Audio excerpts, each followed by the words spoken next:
ನಮಸ್ಕಾರ ಎಲ್ಲ ದೊಡ್ಡ ಮಂದಿಗೆ. ಇವತ್ತು ಏನು ಹೇಳಕ್ಕೆ ಬಂದಿನಪ್ಪ ಅಂತಂದ್ರೆ, ಮೊನ್ನೆ ಊರಾಗಿದ್ದೆ. ಊರಾಗ ಹೋಗೋ ಟೈಮ್ದಾಗ ನೀರು ಬಿಡ್ತಾರಲ್ರಿ ಇವಾಗ ಊರಾಗ ಅಂತ ಕೇಳಿದ್ದಕ್ಕೆ.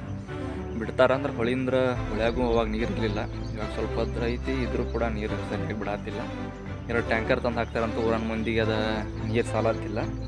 ನಾನು ಹೇಳಿದ್ನಿ ಒಂದು ವಿಡಿಯೋ ಮಾಡಿ, ನಮ್ಮ ತೋಟಕ್ಕೆ ಬರ್ರಿ ನೀರು ತೊಗೊಂಡು ಹೋಗ್ರಿ ಅಂತೇಳಿ. ಅದರ ಮಾತಿಗೆ ಹಾಯಿ ಅಂತ, ಇಲ್ಲಪ್ಪ ನಿಮ್ದು ಮನೆ ತೋಟ ಎಲ್ಲ ದೂರ ಆಕ್ಕವ, ಅದಕ್ಕೆ ಬರೋಕ್ಕಾಗಂಗಿಲ್ಲ, ಇಲ್ಲೇ ಊರಾಗ ಸಿಕ್ಕಲ್ಲಿ ನೀರು ತೊಗೊಂಡು ಕುಡಿತು ಹಿಂಗೆ ಅಂತ ಹೇಳ್ಬಿಟ್ಟು. ಈ ವಿಚಾರಕ್ಕೆ ನಂದೊಂದು ವಿಚಾರ ಏನಪ್ಪ ಅಂತಂದ್ರೆ, ಇನ್ನೂ ದಿನಗಳ ಕಾಲ ಮಿಂಚಿಲ್ಲ, ಮಳೆ ಪಳೆ ಆಗತೈತೆ ಸ್ವಲ್ಪ, 2-3 ದಿನ ಆಯ್ತು. ಒಂದು ವೇಳೆ ಇದೇ ಥರ ನೀರು ಬರಲಿಲ್ಲ ಅಂದ್ರೆ ನಂದು ಒಂದು ಸ್ವಲ್ಪ ಬಾವಿ ಕಡೆದ ಒಂದು ಸ್ವಲ್ಪ ತೊಂದರೆದಾಗ ಅದಾನೆ. ಹಂಗಂತೇಳಿ ಯಾರ ಹತ್ರ ಸಹಾಯ ಕೇಳತ್ತಿಲ್ಲ.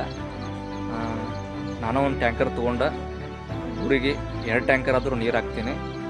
1 ಅಥವಾ 2 ಟ್ಯಾಂಕರ್ ನೀರು ಹಾಕ್ಬೇಕಂತ ಮಾಡೀನಿ. ನಾನು ಸ್ವಂತ ಟ್ಯಾಂಕರ, ಬೇರೆದವ್ರಿಗೆ ಯಾರಿಗೆ ಬಕೆಟ್ ಹಿಡಿಯೋದೆಲ್ಲ ಏನು ಬೇಡ.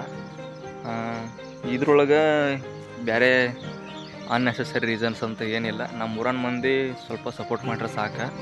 ಯಾಕಂದ್ರೆ ನಮ್ದು ಟ್ರ್ಯಾಕ್ಟರ್ ಇಲ್ಲ, ಟ್ಯಾಂಕರ್ ತೊಗೋಬೇಕಂತ ಮಾಡೀನಿ. ಸ್ವಂತ ತೊಗೊಂಡು ಊರಿಗೆ ಹಾಕ್ಬೇಕು. ಊರನ್ನು ಹೆಂಗಾದ್ರೂ ಮಾಡ್ಬಿಟ್ಟು ಉದ್ಧಾರ ಮಾಡ್ಬೇಕು. ಊರನ್ನವ್ರೆಲ್ರಿಗೂ ಒಂದು ಸಪೋರ್ಟ್ ಬೇಕು ನಮ್ಗೆ. ಯಾಕಪ್ಪ ಅಂತಂದ್ರೆ ಊರು ಭಾಳ ಇಂಪ್ರೂವ್ ಆಗ್ಬೇಕು ನಮ್ಮ ಊರು. ಯಾಕಂದ್ರೆ ಎಲ್ಲ ಊರಿನೈತೆ ನಮ್ಮ ಊರಾಗಿಲ್ಲ. ಯಾಕಂದ್ರೆ ಇಲ್ಲಿ ಗಟಾರ್ ಕ್ಲೀನ್ ಮಾಡೋರಿಲ್ಲ, ಏನಿಲ್ಲ. ಎಲ್ಲಿ ಬೇಕಲ್ಲ ಹಡ್ಡಿರ್ತಾರೆ, ಹಡ್ಡಿದ್ದಕ್ಕೆ ಕಾಂಕ್ರೀಟ್ ಹಾಕಂಗಿಲ್ಲ. ದಯವಿಟ್ಟು ಇನ್ನೂ ಒಂದು ವಿಚಾರ ಏನಪ್ಪ ಅಂತಂದ್ರೆ, ರೈತರಿಗೆ ಹೇಳತ್ತೀನಿ. ನಾನೊಬ್ಬ ರೈತನ ಮಗನಾದ್ರೂ ನನಗೆ ಗೊತ್ತೈತಿ, ರೋಡೆಲ್ಲ ಹಡ್ಡಿರ್ತೀರಿ, ಹಡ್ಡಿದ್ದಕ್ಕೆ ಅದೆಲ್ಲ ರೋಡೆಲ್ಲ ಫ್ರ್ಯಾಕ್ಚರ್ ಆಗಿರ್ತಾವೆ. ಅದಕ್ಕೆ 1 ಚೀಲ ಅಥವಾ 2 ಚೀಲ ಸಿಮೆಂಟ್ನಾಗ ಕಡಿ ಒಳಗೆ ಮುಗಿತೈತಿ. ಕಡಿ ಇಲ್ಲ ಅಂದ್ರೆ ಕಾಂಕ್ರೀಟ್ ಹಾಕೋರ ಹತ್ರ ಕಡಿ ಇಸ್ಕೊಂಡು ರೋಡ್ ಮಾಡಿರಿ. ಹಡ್ಡಿದ್ದನ್ನು ಮುಚ್ಬೇಕು. ಯಾಕಪ್ಪ ಅಂದ್ರೆ ಇವಾಗ ಅಲ್ಲಿ ಎಂಥವ್ರು ಬೇಕಾದ್ರೂ ಓಡಾಡ್ತಿರ್ತಾರೆ, ಎಲ್ಲರೂ ಓಡಾಡ್ತಿರ್ತಾರೆ, ಮುದುಕರಾಗಲಿ ಯುವಕರಾಗಲಿ ಎಲ್ಲರೂ, ನಮ್ಮಂಥ ಹುಡುಗರಾಗಲಿ. ನಿನ್ನೆ ನನ್ನ ಗಾಡಿನ ತೊಗೊಂಡು ಬರೋ ಟೈಮ್ದಾಗ, ಯಾಕಪ್ಪ ಅಂದ್ರೆ ಊರು ಐತಂದ್ಮೇಲೆ ಹೆಂಗಾದ್ರೂ ಗಾಡಿ ಹೊಡಿಬೇಕು.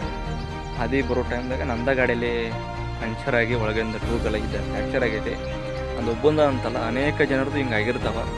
ಕಾಂಕ್ರೀಟ್ ಹಾಕಿ ಏನಾದರೂ ಒಂದು ಸ್ವಲ್ಪ ವ್ಯವಸ್ಥೆ ಮಾಡಿರಿ. ಯಾಕಂದ್ರೆ ರೋಡ್ ಪೈಪ್ಲೈನ್ ಹಾಕ್ಕೊಂಡು ಹೋಗಿರ್ತೀರ ಅಂದಮೇಲೆ ಅದರದ್ದು ಜವಾಬ್ದಾರಿ ನಿಮಗಿರುತ್ತೆ. ನೀವೇನು ಎಲ್ಲೋ ಒಂದು ಕಡೆ ಮಾರ್ಕ್ಸಿ ಎಲ್ಲೋ ಒಂದು ಕಡೆ ಇರ್ತೀರಿ, ಆದರೆ ಅಲ್ಲಿ ದಿನನಿತ್ಯ ಓಡಾಡೋರದ್ದು ಪರಿಸ್ಥಿತಿಗೆಲ್ಲ ಹದಗೆಟ್ಟಿರ್ತಾವೆ. ಊರೊಳಗೆ ಟಾಯ್ಲೆಟ್ ಶೌಚಾಲಯಗಳು ಭಾಳದವ. ಊರನ್ನು ಸ್ವಲ್ಪ ಇಂಪ್ರೂವ್ ಮಾಡ್ಕೋಬೇಕು. ಯಾಕಪ್ಪ ಅಂದ್ರೆ ನಮ್ಮ ಊರನ್ನು ನಾವು ಮಾಡ್ಕೊಂಡು ಬೇರೆದವ್ರಿಗೆ ಮಾಡೋಕ್ಕೆ ಬರೋಂಗಿಲ್ಲ.